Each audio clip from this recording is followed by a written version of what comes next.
हमारे टुकड़ों पे पलने वाले के पल्ले बांध दिया उसे। अगर मेरी बेटी नाखुश है तो मैं खुद उसे खुला दिलवाऊंगी। तो मैंने तो नहीं रोका हुआ था ना, तुम्हारे हाथ तो नहीं पकड़े हुए थे।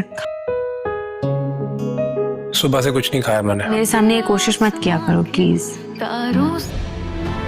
अम्मी आपकी यही बातें ना एक बार फिर से घर खराब करेंगी उसका। खा लेते, मेरा ध्यान तो तुम्हारी तरफ ही था ना।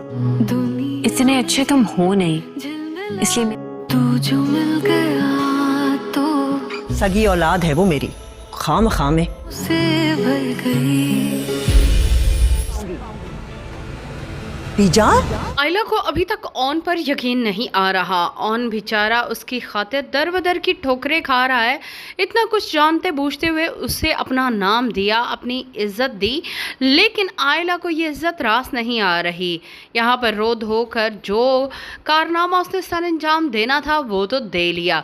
अब उसकी माँ शम्सा को भी लगता है कि उसकी बेटी के साथ बहुत बड़ा जुल्म हो रहा है और उन्हें अपनी बेटी को खुला भी दिलवानी पड़ी तो वो दिलवाएंगी, क्योंकि उनकी बेटी यहाँ पर बहुत ही नाखुश है।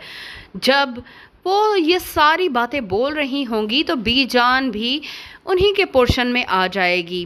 जोया और अपनी बहू को इस तरह की बातें करता देखकर वो बहुत दुखी हो जाएंगी। जोया तो फिर भी ऑन के बारे में अच्छा ही बोल रही है, वो अच्छे से जानती है कि ऑन कितना अच्छा लड़का है, मगर शम्सा को लगता है कि ऑन उनके टुकड़ों पर पला है। उन्हीं के घर में पल बढ़कर आज वो इस काबिल तो नहीं हो गया कि उनकी इतनी पढ़ी लिखी और काबिल बेटी का हाथ थाम सके। हालांकि जाहिल तो ऑन भी नहीं है, पढ़ा लिखा तो वो भी है। अपनी माँ का हिस्सा और नानी का हिस्सा लेके करोड़ों की जायदाद का वारिस भी है, मगर शम्सा को तो यही लगता है कि वो कुछ भी नहीं। जैसे बीजान ये सुनेगी बेहोश होकर गिर जाएंगी।